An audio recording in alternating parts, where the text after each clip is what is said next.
Estás escuchando Lift, Viviendo frente al trauma, un espacio donde las y los sobrevivientes dicen la verdad, honran la memoria y exigen justicia. Antes de comenzar, tenga en cuenta lo siguiente. Este episodio contiene discusiones sobre eventos traumáticos, incluyendo un accidente fatal, notificación tardía de muerte y una falla del sistema judicial. Algunos contenidos pueden ser angustiantes, especialmente para quienes han vivido una pérdida violenta o están navegando el sistema legal tras una tragedia. Por favor, escuche con cuidado y tome pausas si lo necesita. Bienvenidos a Lift, Viviendo frente al trauma, un podcast donde la verdad se encuentra con la sanación. El episodio de hoy se titula El último grito de un padre que fue quemado vivo, olvidado por la justicia. La historia de Agustín Molina Uribe. Esta conversación da espacio a familias impactadas por homicidios, crímenes violentos o pérdidas no resueltas. Es un lugar donde el dolor, la rabia y la esperanza no solo se reconocen, sino que se honran. Nos enfrentamos a una verdad difícil.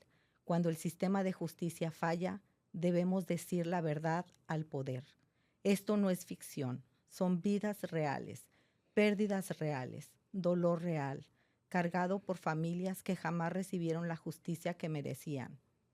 Hola, soy Silvia Chávez y quiero agradecerles por acompañarnos en este episodio tan poderoso y emocional de Lift. Hoy recordamos y honramos la vida del señor Agustín Molina Uribe, esposo, padre y abuelo, muy amado, cuya vida fue arrebatada por un acto devastador, de negligencia y cuya memoria ha sido marcada por una profunda injusticia.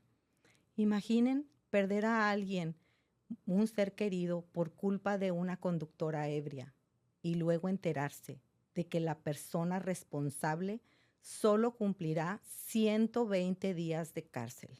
Esa es la cruel realidad que nuestra invitada vive hoy. Nos acompaña Lupita Agustín Molina, hija del señor Molina Uribe. Ella comparte el dolor inimaginable que ha vivido su familia, especialmente el impacto en su madre, y cómo encontró fortaleza y apoyo en familias y amigos de personas asesinadas del Valle del Río Grande, fundada por Robert García. Lupita, gracias por estar aquí. De nada. Gracias por escuchar nuestro caso y darnos la oportunidad de hablar de nuestra tragedia. Sé que es muy difícil, Lupita, pero ¿puedes contarnos sobre el momento en que te enteraste del accidente de tu papá?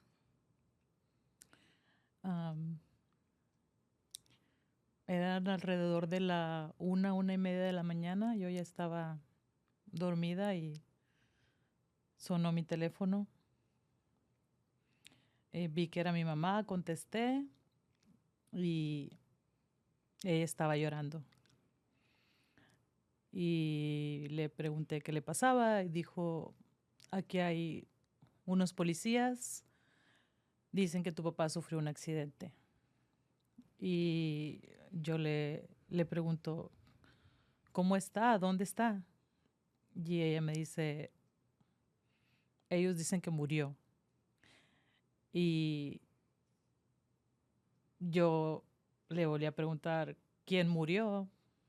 Tal vez mi mente no captó la noticia en el momento y dicen que murió tu papá. Recuerdo que mis piernas flaquearon y caí de rodillas y mi mamá me seguía diciendo en el teléfono, ¿puedes venir por favor? Y pues vivo cerca de ellas o lo más rápido que pude llegué ahí. Cuando yo llego ahí todavía hay 3 policías y pues ya estaba, pues mi hermana vive ahí con ella, estaba ahí, ya estaba también muy, muy mal. Y mi mamá el policía le dice a mi mamá, aquí está esta tarjeta, hablen mañana. Y mi mamá le dice, pero ¿dónde está él? ¿Dónde está mi esposo? Y el policía le dice, en una bodega, hablen mañana a ese número de teléfono les van a dar más información. Mi ¿Qué mamá dijo? dice que cuando llegaron a dar la noticia, o sea, ni siquiera esperaron como que hubiéramos llegado nosotros. Para cuando nosotros llegamos, pues a ella ya le habían dado esta noticia tan fuerte. Estaba ahí mi tía que vive al lado de ella y pues gracias a Dios no estaba completamente sola, pero pienso que pudieron haber tenido un poquito más de empatía y esperar a que nosotros llegáramos o alguien más cercano a ella estuviera ahí. Pero pues no, no lo hicieron así. Qué triste, Lupita. Y sabemos que pasaron 4 días antes de que la policía confirmara la muerte de tu padre y que su cuerpo fue incinerado en el lugar del accidente. ¿Ustedes cómo se enteraron de esto? ¿Cómo fue el periodo de espera? Porque pues nada más les dijeron que tu papá había fallecido, pero no les dieron ninguna otra información. ¿Cómo se enteraron? ¿Cuándo se enteraron ustedes de realmente lo que había pasado y cómo fue? Nosotros, eso pasó en la madrugada, ya cuando amaneció y supimos que ya había oficinas de la policía abiertas, de donde nos dijeron que habláramos. Mi hermano habló. El oficial que le respondió le dijo que pues que no había nada que hacer, que solamente esperar que hiciéramos los arreglos funerales y que ya ellos nos avisarían. Mi hermano le pregunta al oficial, ¿no tenemos que reconocer el cuerpo? Y el oficial le dice, no, ya lo reconocimos, nosotros. Y mi hermano le dijo, ¿y tú quién eres? ¿Acaso tú conocías a mi papá? Y el oficial lo único que le dijo fue, después les van a dar más información.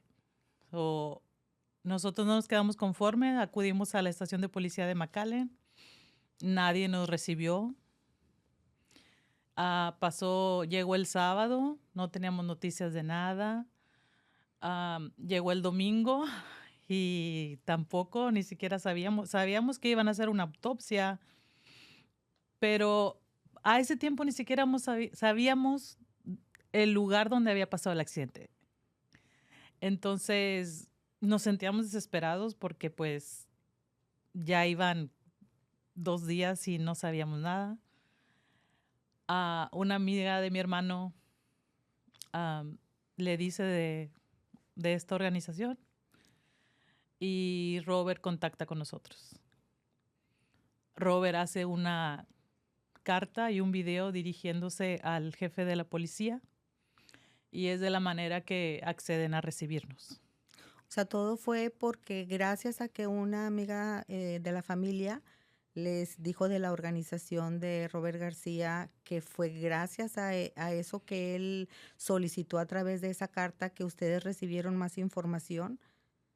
Sí, en la carta él le decía al jefe de policía que la situación, ¿verdad? Cómo se estaban comportando con nosotros. Porque todo era como bien hermético, no querían dar información absolutamente de nada. Y ya había rumores. Tú sabes que ahorita con las redes sociales todo así empiezan a especular y a decir cosas. Am, ya había rumores como que esta persona pertenecía a personas con influencia en el condado. Cuando te refieres a esto, eh, fue un accidente de auto, Ujú. ¿sí? Eh, que no fue provocado por tu papá. No. Ok. ¿A tu papá lo embistieron? Ah,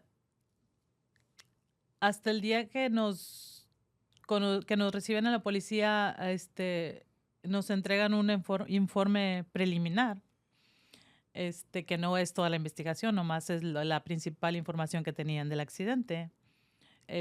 Ahí decía que esta persona lo había impactado por detrás y él había volcado como 3 ocasiones. El vehículo había volcado 3 ocasiones. Topó en un poste de metal y volcó 2 veces más. Pero era una información nomás leve, no era toda Toda la la... realidad de lo que pasó. Hasta ese momento era la única información que teníamos. Y personas que se contactaban con mis hijas por redes sociales porque publicaron la muerte, foto de su abuelo y la muerte de su abuelo.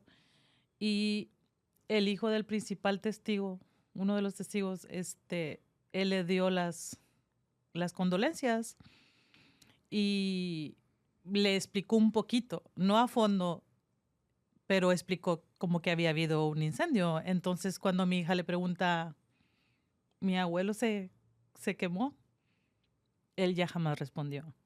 Como él se dio cuenta que nosotros no No sabíamos sabían. nada. O sea, ustedes se enteraron por el testigo que había ahí. Ahí ya empezamos como a sospechar y más rumores que había que se había incendiado, videos que nosotros decíamos, no, ese tiene que ser otro accidente, no es el de mi papá. Ya cuando nos recibe la policía, le preguntamos directamente al oficial que estaba a cargo de la investigación y pues nos confirmó lo que nosotros no hubiéramos querido. Para este tiempo nosotros ya habíamos organizado el funeral, ya habíamos ido a la funeraria, ya nos habían dicho que teníamos que llevar su ropa, que si queríamos la caja abierta. Mi mamá no nos acompañó ese día a la estación de policía, solo íbamos mis hermanos y yo. Y al regresar a la casa, pues tuvimos que romperle otra vez el corazón a mi mamá al decirle que no iba a poder ver a mi papá. Que era verdad que se había incendiado y él estaba dentro del carro cuando se incendió. ¿En algún momento tú platicaste con el testigo? Pasó un año para cuando él se contactó con nosotros. Nosotros no sabíamos, como te digo, el hijo de él ya cuando vio que nosotros no sabíamos nada, ya no volvió a contestar ningún mensaje que mi hija le hizo. Pero después de un año él nos buscó cuando supo por qué rumbo iba La la investigación investigación y y el juicio. el juicio. Él nos buscó y nos habló. A lo mejor no al 100% porque sí fue algo muy fuerte. La tragedia de mi papá fue algo muy fuerte. Yo sé que ha habido muchos accidentes como el de él, pero yo creo cuando él mira que los más afectados no sabemos la realidad, procura suavizar la situación. Y Esto que me vas a contar, ¿te hubiera gustado más recibir la información por parte de las autoridades? no es como que me hubiera gustado, pero yo creo que hubiera sido un golpe de una sola vez, desde un principio saber la situación, desde un principio haber sabido que ya nunca más íbamos a ver el cuerpo de mi papá, desde un principio haber sabido dónde pasó, porque realmente las autoridades sí fueron muy injustos con nosotros. La palabra correcta que debí utilizar es hubieras preferido saberlo por las autoridades y en su momento cómo fue y no irte enterando poco a poco o mucho tiempo después para que se volviera a abrir la herida y el dolor tan grande.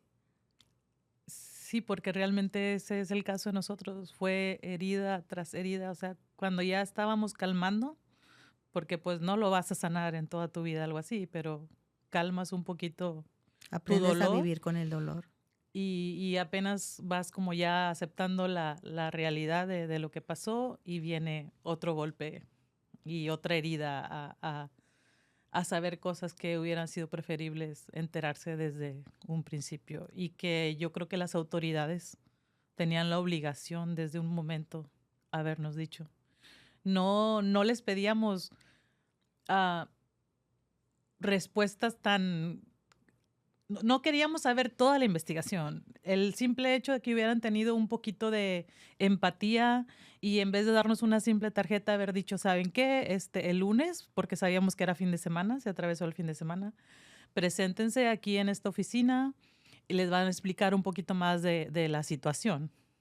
Claro. Yo creo que cualquier persona se merece que las autoridades se porten así con uno. O sea cual sea el caso, tienen la obligación de hablarnos con la verdad, sobre todo cuando es nuestro familiar, Por supuesto. nuestro ser querido. ¿Qué fue lo que les comentó el testigo que estuvo ahí y presenció todo lo que pasó con tu papá? Él decidió buscarnos, contactó con mi hija y mi hija me llama a mí, yo estaba en mi trabajo y yo le dije, pues sí, sí estamos dispuestas a hablar con él, pero pues que nos diga cuándo nos podrá juntarnos, ¿verdad?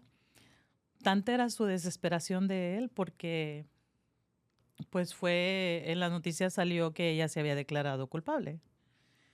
Entonces, él sabía qué rumbo iba a tomar el caso.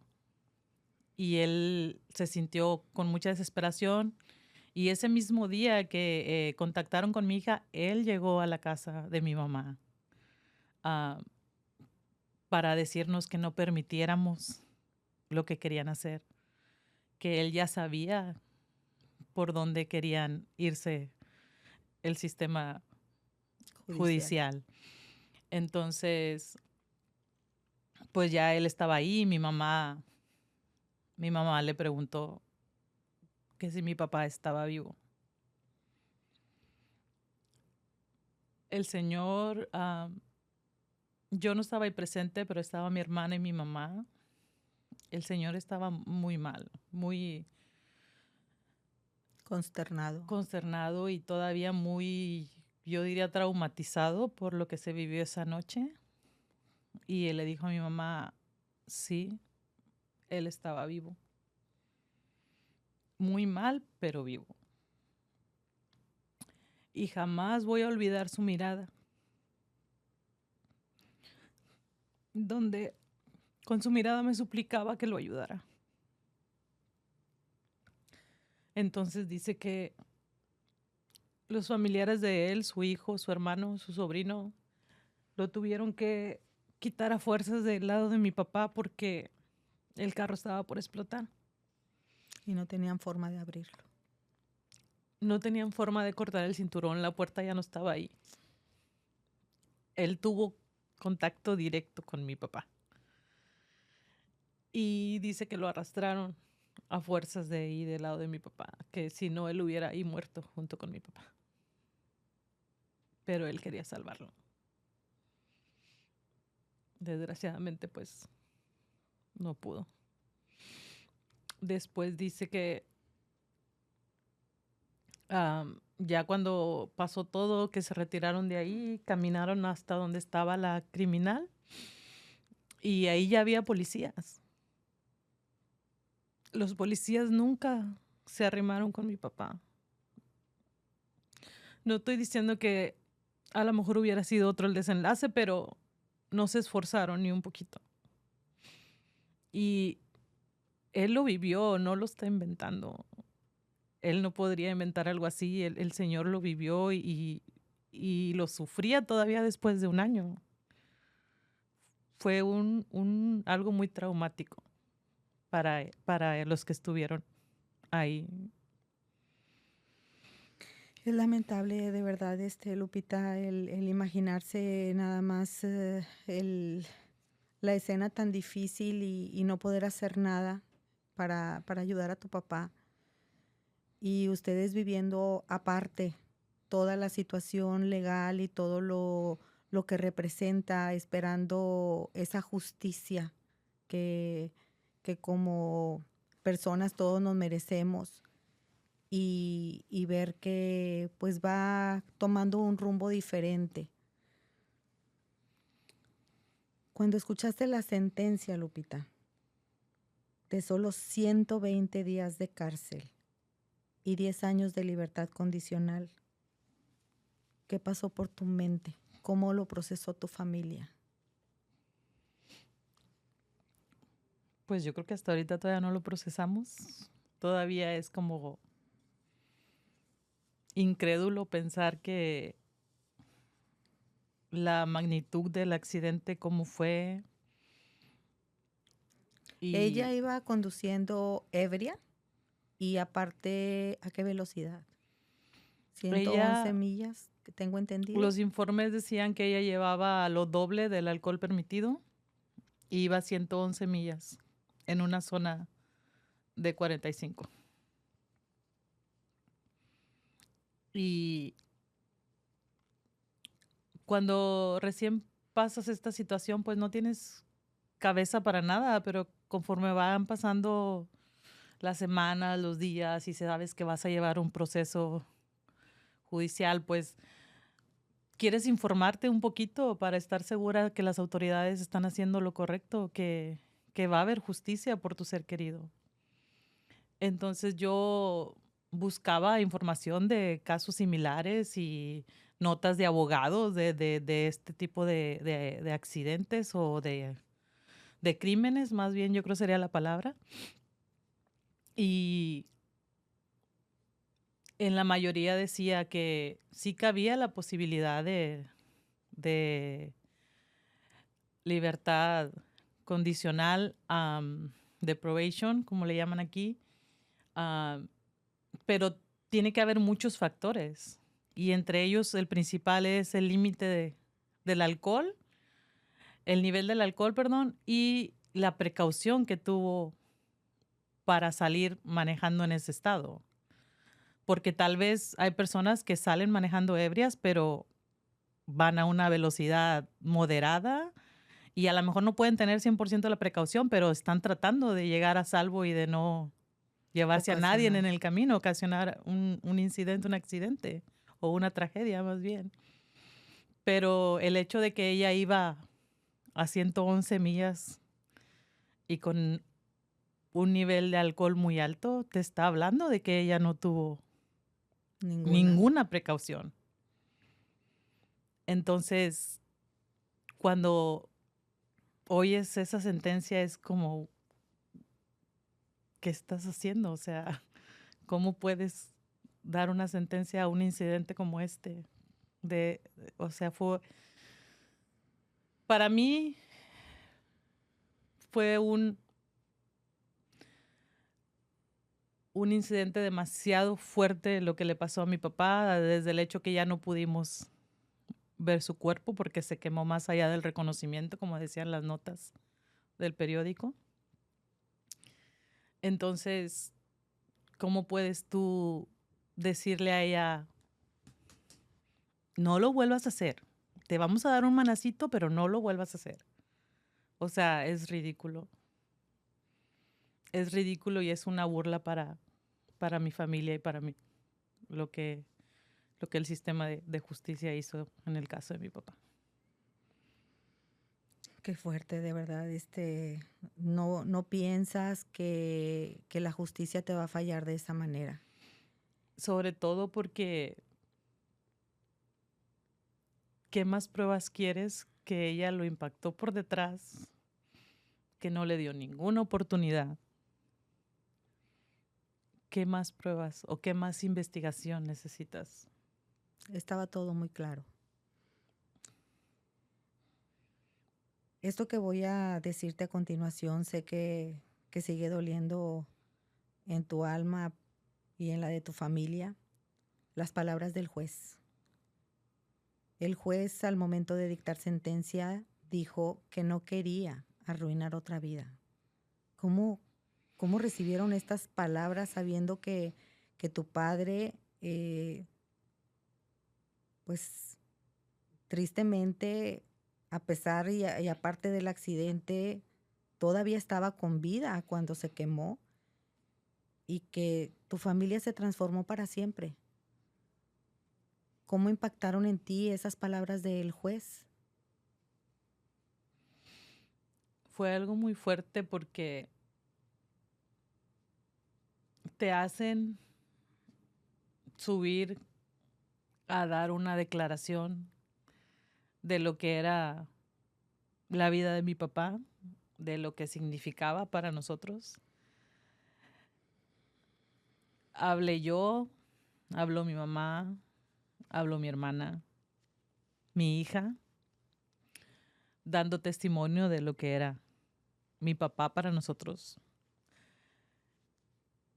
Y con lágrimas en los ojos, hablando de lo que era mi papá.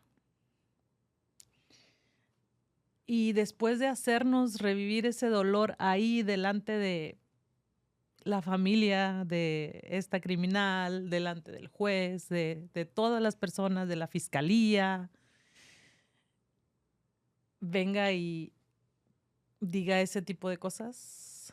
Recuerdo que cuando empezó a leer la sentencia que iba a dar, la representante del fiscal se paró y le dijo, ella no califica para esa sentencia. Y fue cuando él dio el martillazo y dijo, yo no voy a arruinar una vida más. Él no arruinó la vida de nadie.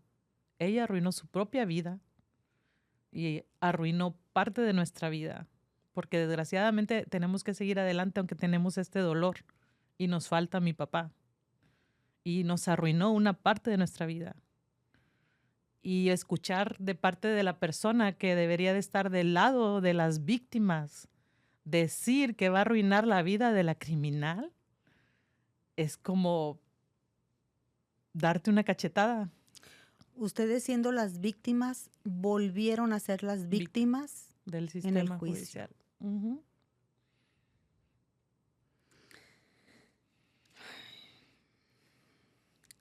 Qué difícil de procesar. La acusada se convirtió en abogada mientras esperaba sentencia y 2 jueces enviaron cartas de apoyo a su favor.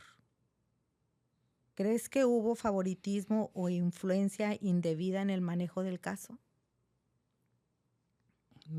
Mucho más que eso. Fue demasiado obvio. Ni siquiera trataron de cubrirlo. Porque todo es público. De que ellos escribieron cartas a favor de ella, eso estaba en el sistema, por eso nos dimos cuenta. Y a ustedes nadie les informaba de lo que iba pasando. Ustedes se tuvieron que estar informando por su cuenta.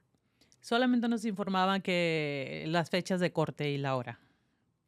Pero como nosotros queríamos estar al tanto de todo, pues nos metíamos al sistema para checar el caso y así te enteraste. Así nos enteramos, porque el proceso el juicio de esta mujer, como ella se declaró culpable, ella no iba a pasar por un juicio con jurados.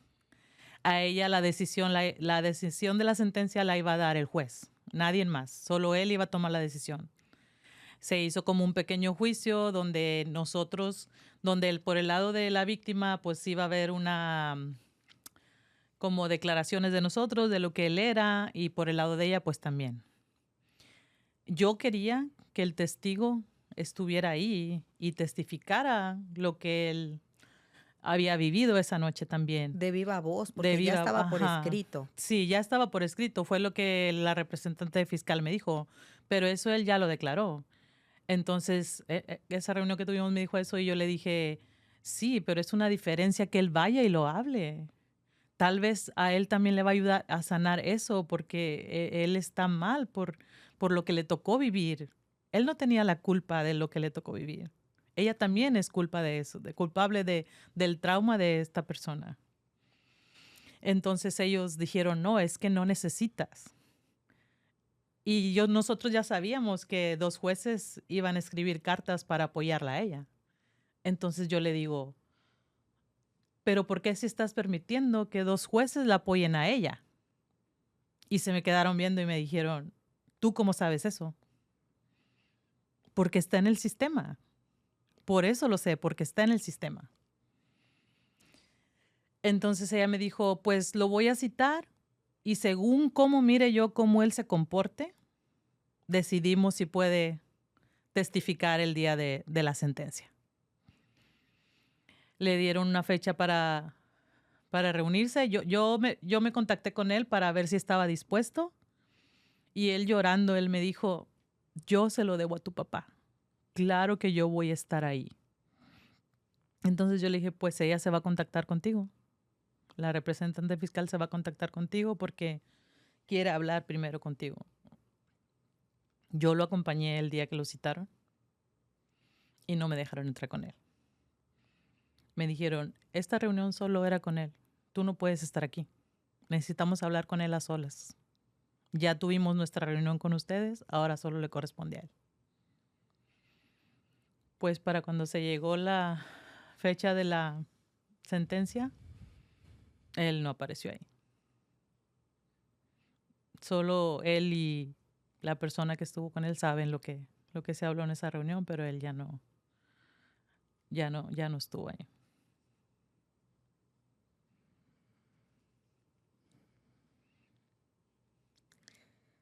Lupita, yo sé que todo este proceso pues lo siguen viviendo y siguen sufriendo todo lo que ha cambiado la vida de ustedes y lo que ha significado el no encontrar esa justicia en las leyes. Tu mamá, ¿cómo ha vivido todo este proceso?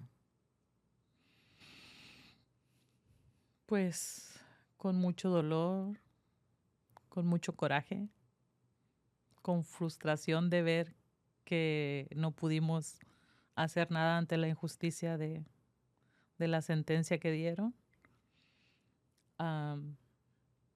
Ella dice que sabe que un día lo va a pagar, que el mayor juez es Dios y que con él va a recibir la sentencia que se merece.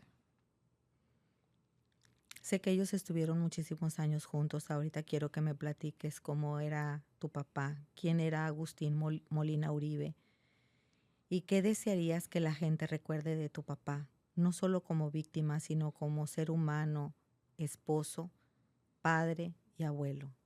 Cuéntanos de él. Mi papá era una persona muy trabajadora, muy creyente y De de fe. hecho, voy a hacer un paréntesis. Él iba saliendo de su trabajo. Él iba saliendo de su trabajo y ese día había salido como 20 minutos antes de su horario normal. Y pues desgraciadamente pues A su edad seguía siendo un hombre muy trabajador y tu sí, mamá lo esperaba con su cena. sí. Sí, los primeros días mi mamá decía, él se fue con hambre, él siempre llegaba con hambre y yo ya le tenía su cena. Pobrecito, él tenía hambre cuando se fue. Ha sido algo muy duro porque pues era su compañero por 46 años. Mi mamá no maneja, ellos sus citas médicas las tenían juntos, sus laboratorios, todos siempre juntos.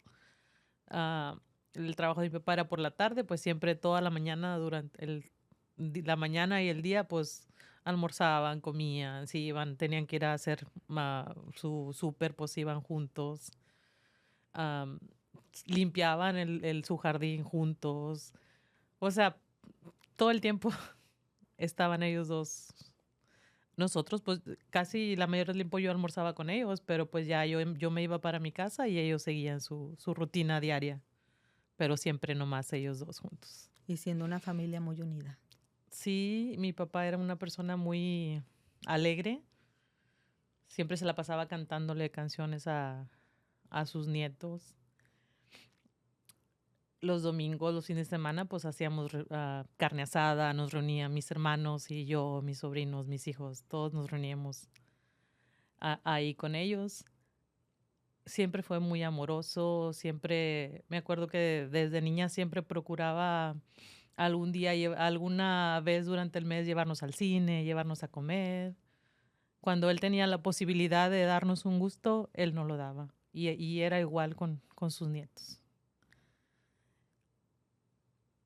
Era el pilar de nuestra familia.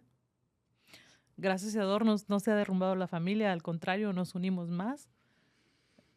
Pero pues su ausencia pesa mucho. El legado que les deja él es la unión familiar, el amor.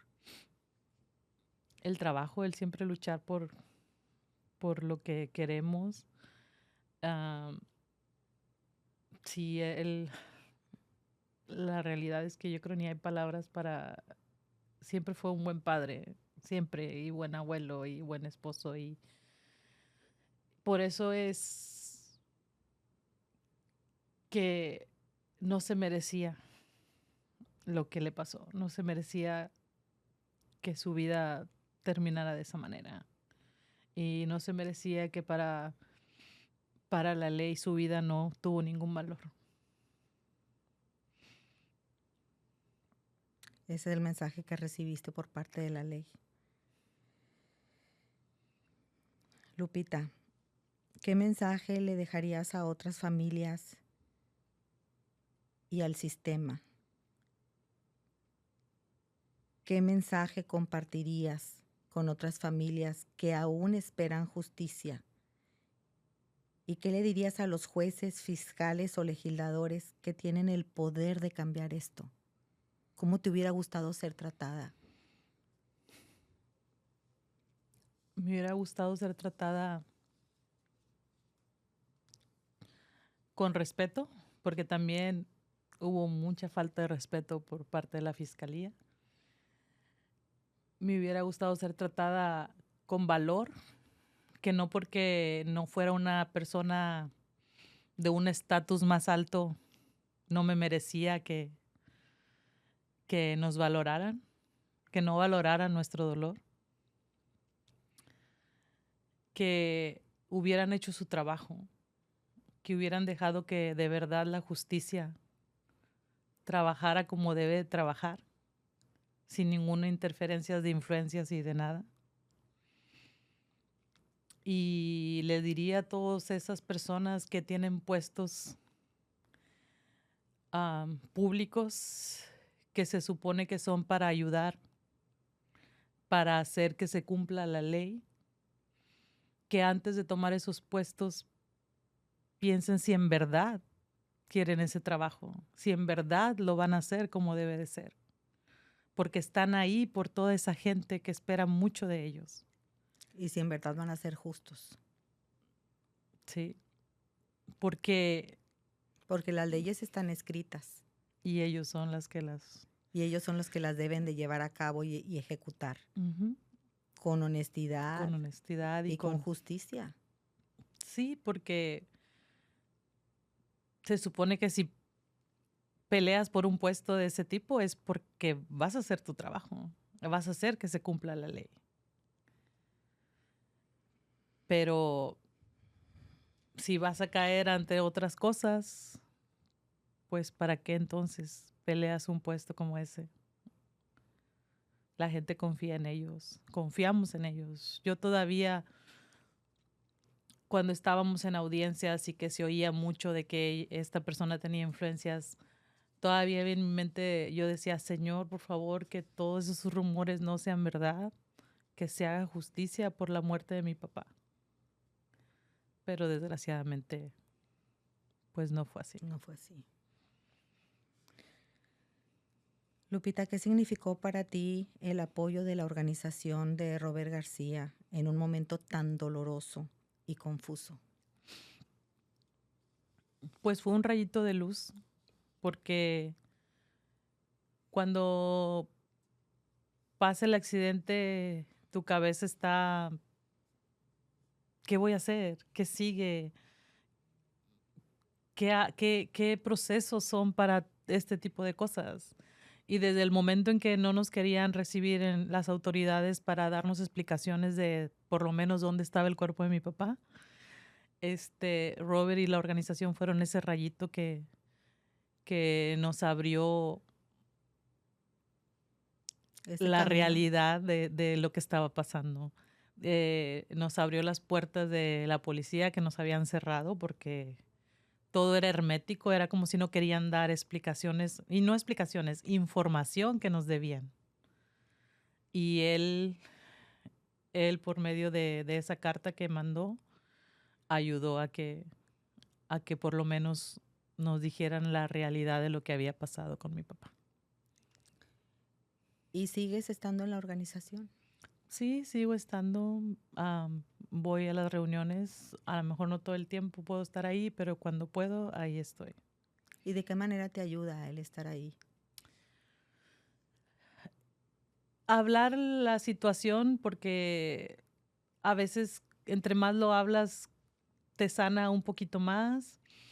El oír otros casos, lo que están pasando y decirles, no quiten el dedo del renglón, no dejen de ir a las cortes, no dejen de pedir información, am, peleen por sus derechos, porque si nosotros que estuvimos en cada audiencia, en cada reunión, que estuvimos investigando, que estuvimos haciendo nuestro propio trabajo para saber de la situación, nos hicieron lo que nos hicieron. Que, que es bien triste que una víctima tenga que luchar por la justicia de su ser querido, porque no debería de ser así. Nosotros ni nuestro ser querido cometimos el crimen. Fueron estas personas y nosotros somos los que tenemos que luchar por justicia. En vez de que ellos luchen porque los dejen libres, no. Ellos las tienen más fácil, aunque hayan cometido el crimen.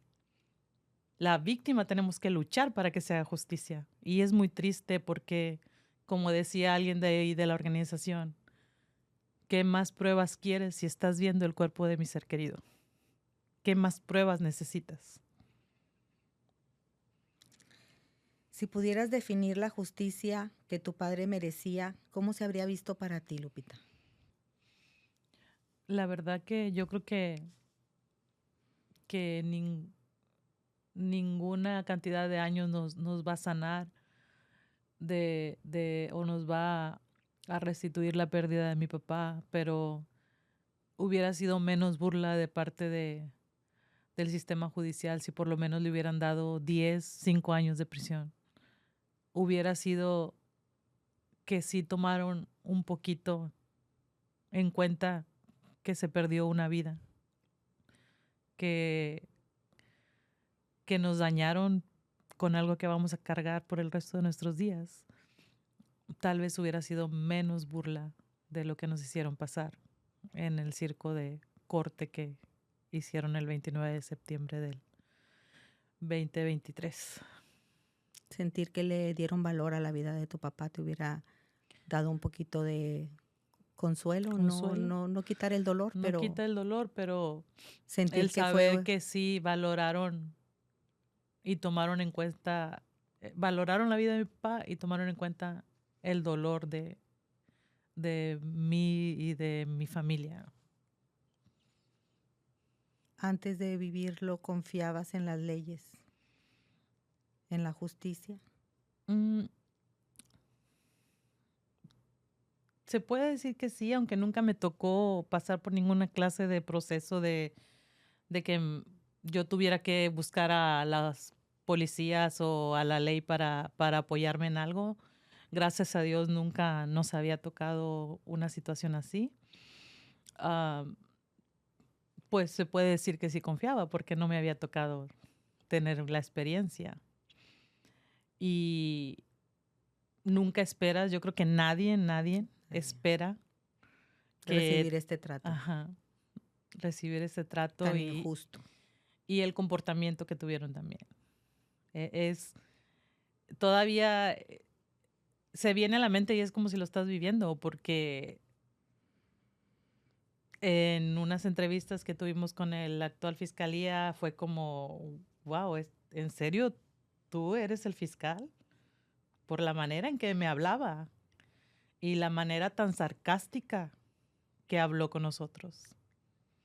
Fue algo que yo salí de ahí como que no lo podía creer, o sea, tu puesto público es algo muy grande.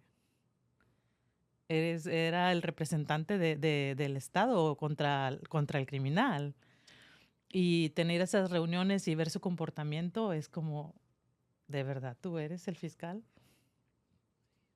Porque sí fue muy, las reuniones con estas personas sí fueron muy, muy desagradables. Qué triste, Lupita.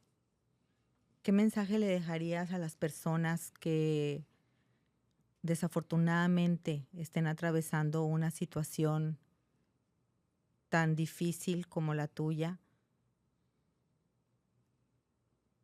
en dónde se pueden apoyar o qué es lo que pueden hacer ellos para buscar esa ayuda o ese rayito de esperanza como lo encontraste tú. ¿Qué les quisieras decir? Que hoy en día existen personas que todavía quieren apoyar de corazón a víctimas del crimen, y Robert y la organización son una de ellas. Que, que hay, que sí hay esperanza, que hay personas buenas todavía en este mundo que te pueden dar ese apoyo que tú necesitas. Es como tener una familia más.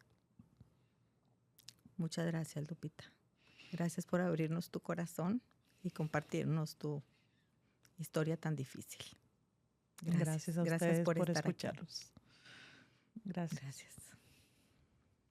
¿Qué pasa cuando el sistema que debe protegernos se convierte en la fuente de nuestra herida más profunda? Cuando un juez, elogiado por 4 décadas de servicio, extiende misericordia no a la familia en duelo, sino a quien le quitó la vida a alguien. Agustín Molina Uribe. Era padre, esposo y abuelo. Su vida importaba. Fue quemado vivo. Y el sistema judicial desvió la mirada, pero su familia no. Llevan su nombre, llevan su memoria, llevan la verdad. Y ahora nosotros también. Por eso alzamos la voz.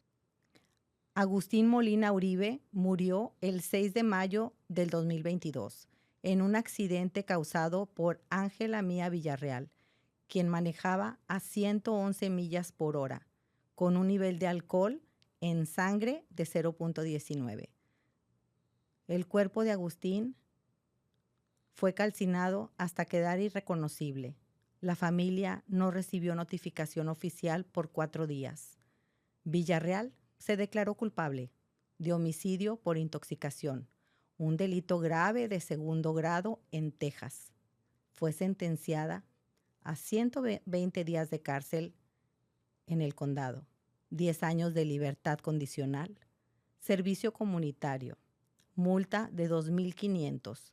Actualmente Villarreal es abogada con licencia. La sentencia fue dictada por el juez Mario Ramírez, quien ahora está retirado. El caso está cerrado y la sentencia es parte del registro público. Lupita, gracias por tu valentía, tu honestidad y por permitirnos sentir el peso de la ausencia de tu padre a través de tu voz. Agustín vive a través de tu dolor y el de tu familia. Recordemos que la justicia debería ser, y lo que muchas veces no se logra. A quienes nos escuchan, gracias por ser testigos. Cada estadística tiene un latido, cada expediente guarda un rostro, y detrás de cada nombre, como el de Agustín, hay una familia rota y un amor que se niega a morir. Si tú o alguien que conoces ha sido víctima del crimen violento, no lo enfrentes solo. Conoce tus derechos, habla, defiéndelos, porque la justicia no es un regalo, a veces es una lucha. Organizaciones como la de Robert García, fundador y CEO de Familias y Amigos de Personas Asesinadas del Valle del Río Grande, están en la brecha, ofreciendo compasión, apoyo y las herramientas que las víctimas necesitan cuando el sistema les ha dado la espalda. Comparte este episodio, no dejes que el silencio gane, di su nombre, di sus nombres y por encima de todo, nunca subestimes el poder de una sola decisión al volante. Puede quitar una vida o salvarla. Soy Silvia Chávez y esto fue Lift, Viviendo frente al trauma. Gracias por acompañarnos y por llevar estas historias adelante con corazón y propósito. Nuestro próximo episodio se transmite el 27 de junio. Hasta entonces, lleva la memoria con propósito, conoce tus derechos como víctima y levántense mutuamente en los momentos más oscuros.